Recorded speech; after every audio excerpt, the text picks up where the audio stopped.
Madame, Messieurs, bonsoir. Bonne et heureuse année à tous. Bienvenue dans le premier numéro de notre invité de l'année. On reçoit ce soir Chérif Driss, enseignant à l'Université d'Alger et politologue spécialiste des questions internationales. Nous parlerons ce soir de cette lueur d'espoir dans le conflit israélo-palestinien pour l'année, voire avec un soupçon d'optimisme les mois à venir. Une résolution historique, vous le savez, a été votée le 23 décembre dernier aux Nations Unies et grâce à l'abstention du vote des États-Unis d'Amérique, la première depuis 1980, Israël a enfin été condamné pour sa politique colonialiste et de peuplement juif dans les territoires palestiniens. 3 jours plus tard, le secrétaire d'État US parle du danger que fait peser cette politique expansionniste, notamment sur la solution à 2 États vivant côte à côte. C'est donc probablement un tournant majeur dans ce conflit bientôt vieux de 70 ans. Que doit-on retenir et surtout espérer à quelques jours de l'arrivée à Washington de l'administration Trump, celui-ci qui n'a d'ailleurs pas caché son franc soutien aux sionistes. Chérif Driss, bonsoir et merci d'être avec nous ce soir. Bonne année. Bonne année à vous. À vous et à vos proches également. Alors, on commence évidemment par parler de cette résolution 2334 du Conseil de sécurité de l'ONU. Elle est certes historique, et je viens de le dire, avec l'abstention du vote US, mais elle n'est pas pour autant efficace car elle n'a pas les mécanismes d'application. Est-ce que c'est bien cela ? Oui, dans un sens, elle est historique. C'est-à-dire pour la première fois, comme vous l'avez si bien dit, depuis 1980, où les États-Unis s'abstiennent d'opposer leur veto sur une résolution qui condamne l'État d'Israël. Mais il faut nuancer les propos en ce sens que ce n'est pas la première fois que des résolutions soient adoptées par le Conseil de sécurité sans que l'État d'Israël ne les balaye des revers de la main. Mais ce qu'il faut retenir que cette fois-ci, c'est qu'elle intervient dans un contexte très particulier, un contexte international ou un contexte régional très nouveau, avec ce qui se passe dans certains pays arabes et avec le blocage du processus de paix depuis plus de 4 ans. Donc, cette initiative qui a été prise, cette résolution qui a été prise, on pourrait penser qu'elle a été dans un sens qui permettrait de débloquer un petit peu la situation et obliger Israël d'aller vers des négociations. C'est un coup de semence, comme le disent certains experts déjà. C'est un avertissement. Je n'irai pas jusqu'à dire que c'est un coup de semence. Disons c'est un coup de pouce qui a été donné, parce que ce n'est pas la première fois. Souvenons-nous qu'en 1979, la résolution du 22 mars, 446 du 22 mars 1979, qui condamne l'occupation et la situation de... Ça remonte à combien, Chérif Driss ? Oui, ça remonte après presque 38 ans, certes. Il y a eu des résolutions, il y a combien de résolutions ? C'est passé énormément de choses pendant ce temps-là. Tout à fait. Mais le problème, ce n'est pas l'adoption d'une résolution, c'est son application. Oui. Et il est vrai que dans ce qu'on appelle les considérants que contient cette résolution, il y a un considérant numéro 11 qui dit explicitement que le Conseil de sécurité est résolu à étudier tous les mécanismes pouvant aider à faire ou étudier pour appliquer cette résolution. Reste à savoir, le Conseil de sécurité ira-t-il jusqu'à adopter ces mécanismes? Qu'est-ce que cela veut dire? Parce que clairement, elle a été qualifiée de symbolique, puisque d'habitude, ce type de résolution, on vient de le dire, n'a pas de mécanisme d'application. Mais dans ce paragraphe du texte, le texte devient plus ferme et parle de la résolution du Conseil de sécurité à appliquer ce texte sur le terrain. C'est vrai que le texte, en apparence, il est clair.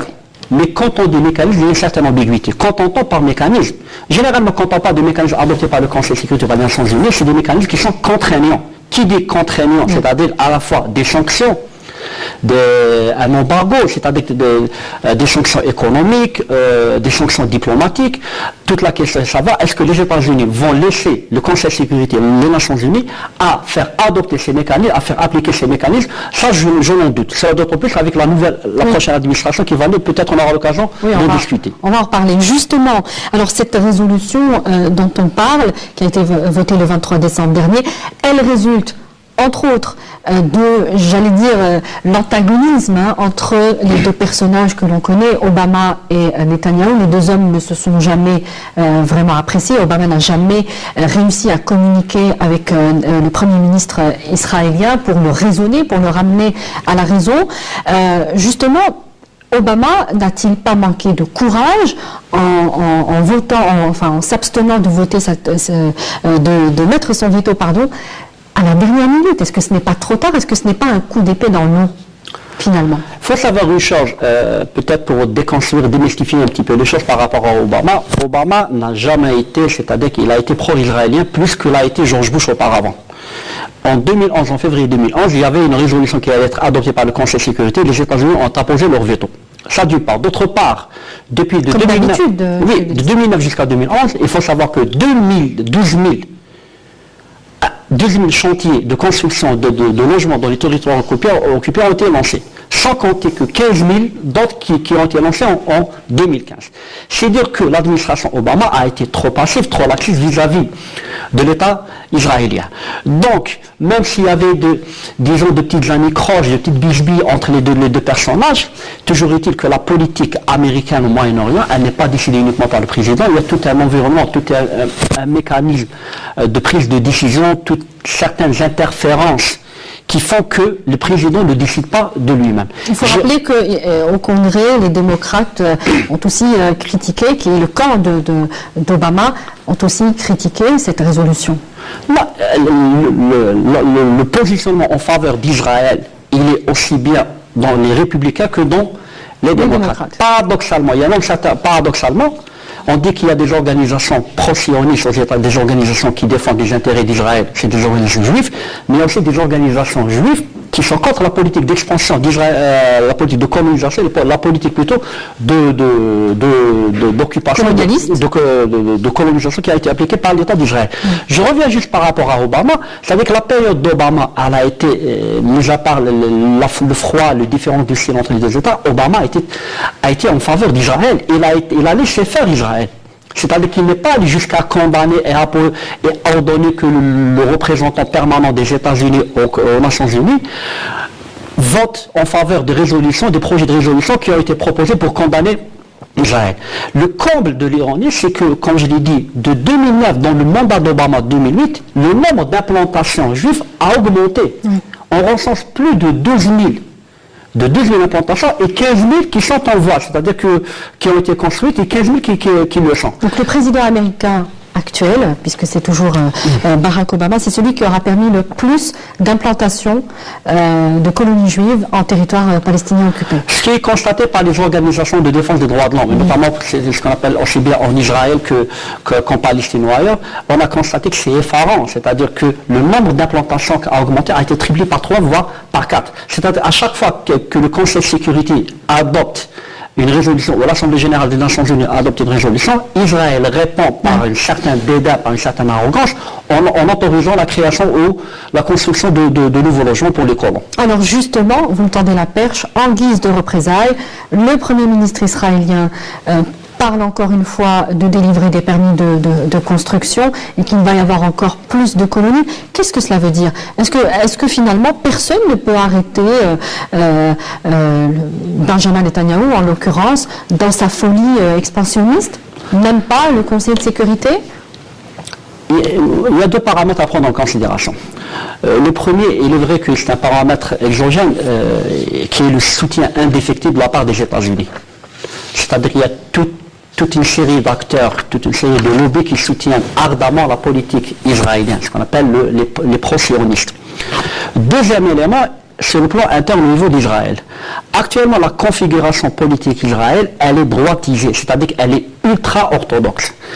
Netanyahou, paradoxalement, on dit qu'il est laïque, c'est un ashkénaze, mais il s'est allié avec des partis ultra-nationalistes, notamment le foyer juif de Naftali Bennett et Miri Regev du Likoud, qui sont des partis d'obédience religieuse très orthodoxes et qui sont très nationalistes.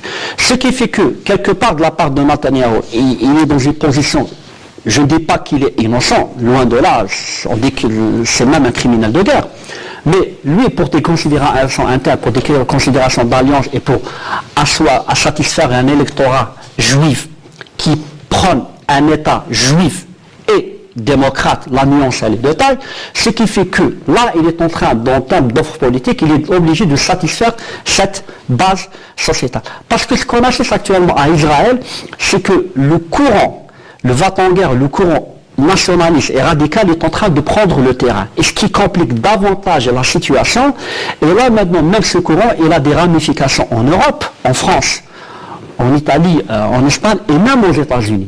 Donc ce qui fait que là, je ne dirais pas que c'est illusoire de s'attendre à ce que le Conseil de sécurité a jusqu'à imposer une résolution contraignante ou faire appliquer cette résolution. C'est pourtant ce qu'il dit dans le paragraphe 11 de cette résolution. Il dit qu'il y a cette volonté d'imposer l'arrêt, de freiner l'économie juive. On espère tous, attendant pour voir, mais je n'irai pas jusqu'à être pessimiste, mais soyons réalistes. La présidence Obama, elle est ce qu'on appelle, entame son mandat. Le président Obama, dans moins de 20 jours, il va passer le témoin à son successeur Donald Trump. Il y aura toute une administration nouvelle qui va venir. Il y aura de nouvelles visions, de nouvelles pratiques. Toute la question qui se pose maintenant, est-ce que la prochaine administration est jusqu'à continuer sur ce qui a été décidé par l'administration Obama et faire davantage de pression et de forcer sur l'État d'Israël pour qu'il obtempère à la résolution de l'ONU. À défaut, c'est des mesures, ce qu'on appelle, c'est des mesures contraignantes qui seront appliquées. Déjà, ce n'est pas le cas parce que Trump a clairement montré, on va dire, à quel camp il appartient, mais ça, on va y revenir. En revanche, ce qu'aucune administration américaine ne pourra annuler, c'est bien cette résolution. Elle ne pourra pas l'annuler, mais la question, est-ce qu'elle va l'appliquer? Toute la question est là. Parce qu'il y a eu des résolutions qui ont été adoptées par le passé. Je me permets de rappeler un fait qui est très important. Il y a une résolution qui a été adoptée, la résolution que j'ai citée, celle de 1977, puis il y a une résolution en 1980. L'administration Reagan a condamné la politique de colonisation et de repeuplement, d'implantation dans les territoires palestiniens occupés. Mais elle n'est pas allée jusqu'à forcer la main au gouvernement israélien de l'époque, jusqu'à ce qu'il obtempère et qu'il accepte ce qu'on appelle d'annuler ou de mettre un terme à ces implantations. Donc, qu'il y ait résolution, non, toute la question est, est-ce que les États-Unis ont la volonté d'appliquer, de contraindre Israël, d'obtempérer et d'accepter les résolutions de l'ONU. Toute la question que... Alors, justement, dans le discours de John Kerry, le secrétaire d'État US actuel, et ça c'était 3 jours après l'adoption de cette résolution, et je reprends ses propos. Le gouvernement de coalition israélien est le plus à droite de l'histoire, ce que vous disiez à l'instant, le plus à droite de l'histoire israélienne avec un programme axé sur les éléments les plus extrêmes et était plus engagé dans l'économie que tout autre gouvernement de l'histoire d'Israël. Et cela, John Kerry n'a pas manqué de rappeler que cela menaçait aussi les intérêts des États-Unis. Qu'est-ce qu'il a voulu dire par là? La question, il y a 3 ans de cela, John Kerry aurait-il adopté le même discours? Il y a 2 ans de cela. Moi, de mon point de vue, les États-Unis sont conscients, sont arrivés à la conclusion, et ce n'est pas une première, ce n'est pas l'administration Obama qui vient de le découvrir, l'administration Bush la reconnaît, l'administration Clinton la reconnaît, et auparavant Bush père et Reagan l'avaient reconnu, que la colonisation et la politique de peuplement sont le principal frein, si ce n'est parmi les principaux freins, pour tout accord de paix entre Palestiniens et Israéliens, et voire même entre Israéliens et les autres pays arabes. Seulement, il y a une différence entre reconnaître et aller jusqu'à appliquer. Il y a une conviction au niveau déclaratif. On dit que c'est important, c'est positif. Ce n'est pas la première fois. C'est-à-dire Kerry, en la matière, il n'a pas réinventé le fil à couper le beurre. C'est tout de même quelqu'un, c'est un secrétaire d'État qui a beaucoup insisté sur les avancées, pour faire avancer le dialogue de paix entre les 2 parties, qui a été rompu, je crois, en 2013. Et c'est ce dernier discours de John Kerry réaffirme cette volonté, et il a été d'ailleurs très très mal perçu en Israël. Je pense qu'au niveau politique interne, John Kerry n'a rien à perdre. Il sait que maintenant son mandat arrive à terme. Là, je me suis posé la question, aurait-il adopté le même temps il y a 2 ans, 3 ans de cela? Ça, je doute fort. Là, en fin de mandat, il n'a rien à perdre. C'est-à-dire qu'il y a toute une carrière politique, d'autant plus qu'il y a tout un courant en sein des États-Unis qui est favorable au discours adopté par John Kerry. Sauf qu'il y a tout aussi un autre courant qui est très puissant, qui soutient la politique de colonisation d'Israël. Donc le rapport de force n'est pas en faveur de ce qu'on appelle le camp d'une normalisation, ou le camp ce qu'on appelle qui prend la solution de deux États. Donc voilà où en est la situation. Cela dit, John Kerry, je reprends encore ses propos, il dit « Cette abstention des États-Unis n'était pas motivée par le devenir des Palestiniens », c'est assez choquant de l'entendre dire les choses de cette manière-là, mais plutôt par celui d'Israël et le souci de préserver donc surtout la solution à deux États. Et vous parliez de la notion d'État d'Israël juif, mais aussi démocratique, et il dit que les deux ne peuvent pas coexister, ces deux notions ne peuvent pas coexister. Il faudra choisir. Tout à fait. Pourquoi? Parce que les juifs, ce qu'on appelle les juifs orthodoxes, le courant politique dominant actuellement, il ne dit pas un État démocratique juif, il dit un État juif et démocratique. Pour la simple et bonne raison que, pour eux, la préférence doit être juive. Je donne un indicateur qui est très important. Il y a un sondage qui a été réalisé l'année dernière par un institut qui s'appelle The Pew Research Institute, c'est un sondage d'opinion. En mars 2016, 79% des juifs israéliens déclarent carrément être en faveur d'un traitement préférentiel pour les juifs. Ce qui signifie qu'il y aurait deux catégories de citoyens. Un citoyen juif et les Arabes. Un faux citoyen, donc. Voilà, les Arabes israéliens ne sont pas des juifs. Donc ce qu'on appelle la judéisation de la société israélienne, elle est en marche. C'est effarant, c'est ce qu'on appelle, c'est très significatif, ce chiffre-là, 79% de juifs israéliens qui déclarent que l'État d'Israël doit être juif et que les juifs doivent avoir la priorité, doivent avoir plus de droits que les autres. D'autant que c'est déjà une réalité en Cisjordanie, il y a un contrôle de l'entreprise coloniale. J'ajouterai un élément qui est très important, c'est-à-dire pour que nos téléspectateurs le comprennent, quand je parle de la tendance, elle n'est pas politique, elle est sociétale. Au sein de la société israélienne, ce qu'on appelle la tendance, la minorité ashkénaze, elle est en retrait. Là, c'est le retour, ce qu'on appelle les Mezraïm, ce qu'on appelle les juifs orientaux qui viennent de Liban, de Syrie, de certains pays d'Asie centrale, et même les séfarades. Cette alliance qui est en train, au niveau de la société, de prendre le dessus. Elle est représentée à la fois dans les cercles politiques, les cercles sécuritaires, les cercles économiques et les cercles militaires. Donc, il y a tout un maillage au sein de cette catégorie sociale qui est devenu très important, à tel enseigne qu'elle défend ce projet d'un État juif, qui est un projet qui est très dangereux, à la fois pour les Palestiniens et même pour les pays arabes. C'est un projet qui est discriminatoire. À tel enseigne que, quand on parle dans les négociations de paix, la question démographique, quand les Israéliens refusent le retour des Palestiniens, il y a un élément qui est très important, il y a un mensonge de la part de certains politiques israéliens et certains relais médiatiques en Israël, même en Occident, qui disent que les Palestiniens ont exigé le retour de 4-5 millions. Ce n'est pas exact. Les Palestiniens n'ont jamais exigé le retour, les négociateurs du monde n'ont jamais exigé le retour de 4-5 millions, tout en plus ils ont parlé de dizaines de milliers de Palestiniens. Feu Arafat, à son époque, il leur a dit, on n'a jamais demandé 91% de territoire, on n'a jamais parlé de 4-5 millions, on a parlé de 78% pour les Israéliens en termes de territoire et 22% pour les Palestiniens. Même dans ce cas de figure, ce qu'on appelle les postures minimalistes, les Palestiniens ont été obligés à revoir à la baisse leurs ambitions, et même dans ce cas précis, les Israéliens n'ont pas voulu entendre parler. À l'époque de Sharon, à l'époque d'Ehud Barak, d'Ehud Olmert, de Tzipi Livni et même de Netanyahou, avec ses alliés, notamment le parti de Miri Regev ou Naftali Bennett du parti le Foyer Juif et avec Dor Lieberman, ils refusent d'entendre parler d'un retour de Palestiniens. Alors, qu'est-ce que cela veut dire ? Si je résume un petit peu ce que vous dites, que l'entité sioniste est en train de s'orienter vers un État unique, juif, en avalant donc un petit peu, ou complètement finalement, l'identité palestinienne.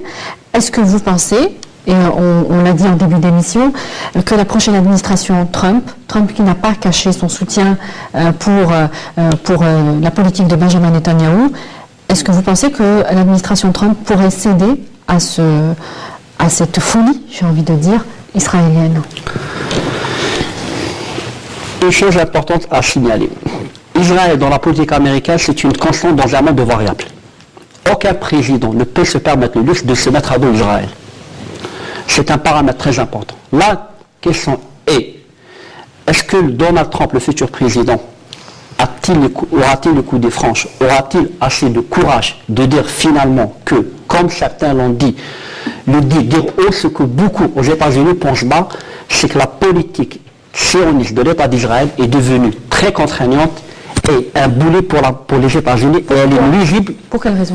Pour la simple et bonne raison que les Américains, dans leur intérêt d'avoir des relations apaisées avec les pays de la région, ils ne peuvent pas soutenir indéfiniment Israël, cautionner sa politique de colonisation, cautionner les massacres perpétrés à Gaza, le blocus de Gaza et la violation perpétrée des droits de l'homme qui est continuelle et permanente, et se dire finalement on va rassurer nos voisins arabes, nos voisins palestiniens. Les Américains sont pertinemment conscients que la persistance de la colonisation israélienne nuit à leurs intérêts. La question qui se pose maintenant, ont-ils le courage, Donald Trump, ou tout simplement la volonté de les suivre? Quand vous avez le futur président, le président élu américain, qui promet de faire déménager l'ambassade des États-Unis en Israël, donc de Tel Aviv vers El-Quds, occupé, c'est déjà assez clair comme message pour les Palestiniens. C'est-à-dire qu'en fait, il faut faire la part des choses. Est-ce qu'il le fera? Ça, c'est tout autre chose, parce qu'il est revenu sur pas mal de promesses lorsqu'il était candidat à la présidentielle et après lorsqu'il a été élu, sur certaines, j'allais dire, promesses un peu farfelues. Est-ce qu'il le fera? Ça, c'est tout autre chose, mais le message est déjà assez fort pour donc les deux parties. Au niveau de la symbolique, c'est provocateur. Ça, il ne faut pas le mettre en doute. Je dirais même que peut-être ce n'est pas assez intelligent de sa part, je dis même intelligent entre guillemets, ce n'est pas contre-productif, mais du point de vue de la politique interne, considérant les paramètres qui entrent en ligne de compte dans l'élection d'un président aux États-Unis, considérant le rôle du lobby juif, du lobby pro-israélien plutôt, Trump, je crois qu'il ne peut pas faire autrement que de donner des gages, des assurances pour cette frange de la population. La question qui se pose maintenant, c'est que est-ce que Trump ira jusqu'à appliquer ce qu'il a dit, déplacer la capitale, c'est-à-dire d'Israël vers Al-Quds? Là, ça me paraît très difficile. Si cela devait se passer, ça ne sera pas sans en payer le prix fort, parce que les conséquences pour les intérêts américains seraient très importantes.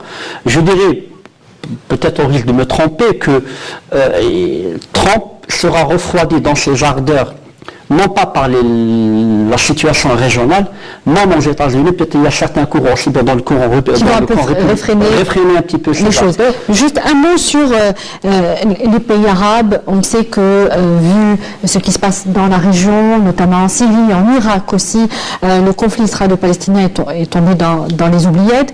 On a vu hier le Premier ministre palestinien qui a annoncé que les contributions financières venant de l'étranger, essentiellement de l'Union européenne et de l'Arabie Saoudite, avaient diminué de moitié, et donc il y aura austérité au niveau de l'autorité palestinienne. Qu'est-ce qu'on peut attendre aujourd'hui des pays de la région comme soutien? Il faut savoir une chose que... Est-ce que les Palestiniens sont seuls, sont un peu livrés à eux-mêmes en ce moment, vu les crises alentours? Rapidement, avant la dernière question. Voilà, très rapidement. Il faut savoir une chose, qu'il y a un plan de paix qui a été adopté dans le sommet de Fès de 9 septembre 1982 qui parle d'un retrait israélien des territoires arabes fondés en 1967 en échange de la paix. Puis il y a eu le plan de paix du 28 mars 2002 à Beyrouth, qui a préconisé la même chose, avec cette différence, avec ce rajout que les États arabes sont prêts à aller vers une normalisation avec l'État israélien, à condition que l'Israël se retire. Là, la situation actuelle, bon, il y a certains pays arabes, la plupart des pays arabes, je cite ce qu'on appelle les pays qui sont un acteur important dans l'équation palestinienne, en l'occurrence l'Arabie Saoudite, la Jordanie et l'Égypte, font face à des problèmes. C'est-à-dire des problèmes financiers avec le recul des prix du pétrole, des problèmes de politique interne, c'est-à-dire que la géopolitique régionale, les rapports de force régionaux sont en train de changer. D'autres préoccupations sont en train d'émerger, notamment la question syrienne, ce qui explique que quelque part la question palestinienne ait été délaissée et déclassée et devenue un problème de second rang. Ce qui explique que à la fois il y a un retrait, il y a une froideur dans le soutien d'Israël, et même financièrement les États arabes, vu les problèmes qui se posent, les crises aussi, les problèmes, les dissensions au sein du camp palestinien, qui... Avec un possible retour aux négociations à Moscou, notamment entre Palestiniens. Vraiment, vraiment, très rapidement, parce que nous n'avons plus vraiment le temps. Sur cette conférence de Paris, le 15 janvier, 70 pays seront représentés sur, bien sûr, pour enfin, c'est une conférence sur la paix au Proche-Orient. J'y arrive, sans évidemment la présence d'Israël et des Palestiniens. Est-ce que pour vous, ça pourrait aboutir à quelque chose, vu que Netanyahou a très peur que cela puisse donner des idées d'une nouvelle résolution à l'ONU? Rapidement. Très rapidement, il y a eu des initiatives dans ce genre par le passé et ça n'a pas donné grand-chose. Espérons maintenant que la prochaine initiative sera plus consistante et que les pays européens, les pays occidentaux, c'est très important de le souligner, et nous ferons preuve de courage, d'hardiesse et de volonté d'aller jusqu'à imposer à Israël d'accepter ces résolutions. Chérif Driss, je rappelle que vous êtes enseignant à l'école supérieure de journalisme et politologue, spécialiste des questions internationales. Merci d'avoir été avec nous, merci d'avoir répondu à nos questions. Merci à vous également de nous avoir suivis. Je vous retrouve dès la semaine prochaine pour un nouveau thème de notre invité. Excellente suite des programmes, bonsoir.